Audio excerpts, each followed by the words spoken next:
Well, syempre nagpadala po si big guy. Maybe. Lalong uminit ang espekulasyon matapos tanungin si Jillian Ward kung ang tinatawag na big guy ay boyfriend na ba niya. Sa halip na diretsyong sagot, isang salitang puno ng hiwaga ang kanyang binitawan, maybe.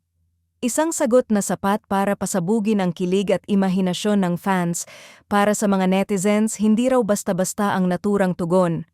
Ayon sa kanila, kung walang katotohanan ang usap-usapan, madali sanang itinanggi, ngunit ang maybe raw ay tila pahiwatig, hindi kumpirmado pero hindi rin itinatanggi, isang sagot na parang nagsasabing may something pero hindi pa panahon.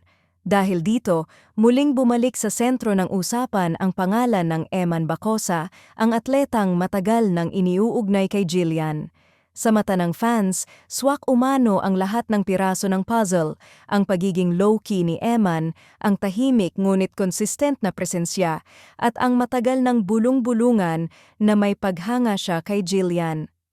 May mga taga-subaybay pa ngang nagsasabing kung may taong babagay sa aktres sa yugtong ito ng kanyang buhay, ito raw ay isang lalaking hindi showy, may disiplina at marunong rumespeto, mga katangiang madalas iugnay kay Eman. Kaya hindi na raw katakataka kung siya nga ang tinutukoy na big guy na mahalaga ngayon kay Jillian.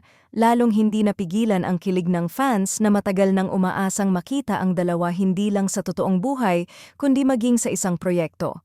Para sa kanila, kung may namumuumang espesyal na koneksyon, bakit hindi raw ito dalhin sa harap ng kamera? Isang tambalang siguradong aabangan at susuportahan. Sa ngayon, nananatiling walang kumpirmasyon. Walang pag-amin, walang pagtanggi, isang maybe lang. Ngunit minsan, iyon na ang pinakamalinaw na sagot. Ang tanong ngayon ng lahat, si Eman Bacosa na nga ba ang big guy na nagpapangiti kay Jillian Ward? At kung oo, gaano pa katagal bago tuluyang umamin ang dalawang tahimik pero pinagmamasdan ng lahat?